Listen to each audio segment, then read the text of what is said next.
So today I'm in my kitchen and I'm going to be making this cream cheese Danish recipe. We were given an abundance of sour cream and it has sour cream in the breading part of it, and so I'm going to make a double batch of this recipe to use up some of that sour cream, and I'm going to put one in the freezer and then one that we can eat for now. Typically I make this at like Christmas and stuff because it's just such a great recipe. It's really rich. My mom used to make it for Christmas for us, and it's just breading, and then it's got cream cheese in the middle, and you can add other things if you want to. You could put like some jam in there to spice it up a little bit, but we just typically do it with the cream cheese. So today I'm going to be making the crust part of it, and then you can let that sit in the fridge for a couple hours. Sometimes I just leave it in there overnight. So I'll probably be putting it all together tomorrow and baking it, but I'm just going to be making the crust today, and I'm going to show you how to do that. So the breading for this is a yeast dough, and you just want to get started by putting your warm water, your yeast, and a half a teaspoon of sugar in your bowl and just kind of get that working. It calls for a tablespoon of yeast in the recipe. I usually use about half of that. I'm doing a double batch today, so I did use a whole tablespoon. But you just want to let that sit for about 5 minutes to get it working while you're heating up your other stuff. So you want to get your butter and you want to melt that along with your sour cream. And once that gets melted, then you'll add in some more sugar and salt. But I'm just going to get that measured up and get it going on my stove.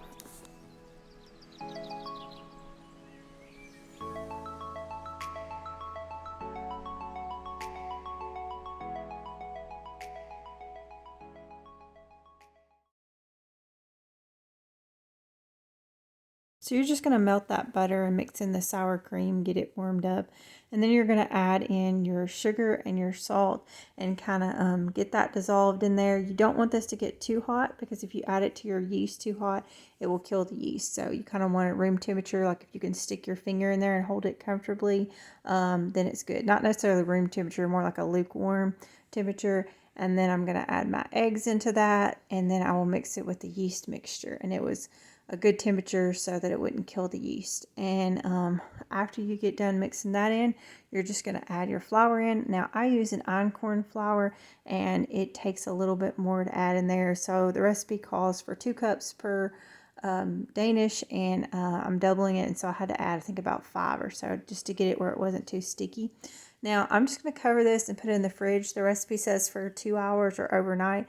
I ended up doing mine the next day, and it worked out really good. It's going to kind of rise in there. Mine kind of rose to the top of the bowl, and now it's the next day, and I'm going to get started on rolling it out and putting the cream cheese mixture in there and baking it up. So I'm just going to get started with my filling by putting my cream cheese and my sugar and my vanilla in my mixing bowl and mixing that up really well. And you kind of want to scrape down the sides every once in a while. Just make sure everything is really well incorporated there. We were doing several things in the kitchen today, so I had some help in here, and we're making some ricotta cheese and supper as well. So got a lot going on.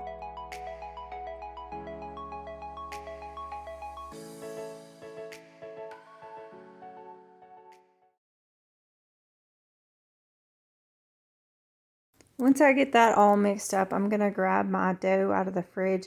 Probably would have been good to let this set out 20 or 30 minutes because it did get really stiff from being in the fridge that long. So I kind of had to work it a little bit to kind of get it going, but it still did really good.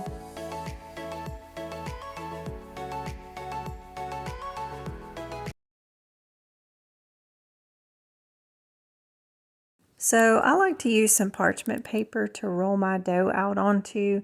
It makes it really easy to transfer it over to the pan and everything. And I'm just going to sprinkle it with a little bit of flour. Like I said, my dough was kind of stiff, so I had a little bit of trouble with it. But I'm just going to kind of work it a little bit with my hands to get it warmed up and just kind of get it kneaded a little bit to make it a little bit more pliable. And then I'm going to roll it out into a rectangle shape on my parchment paper. I don't have a specific size that I like to do with this, but I'll just kind of generally look at the pan I'm going to be putting it on. And obviously you wouldn't want to get it too thin, or you're not going to be able to make your strips to do your little braid across the top.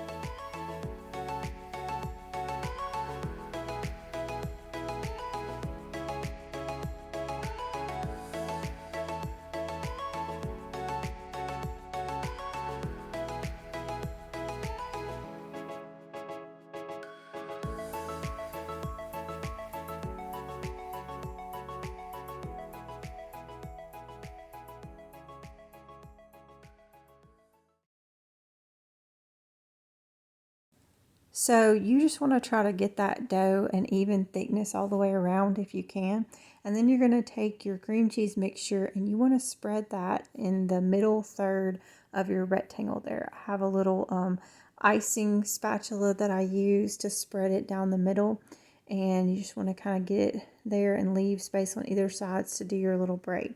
I decided I wanted to try some raspberry jam on one of these, so I just put a few tablespoons in the middle and then just kind of spread it out. And so next what you're going to do is I like to use a pizza cutter and cut 1-inch strips on either side. And then you're just going to layer these across and it makes it look so pretty.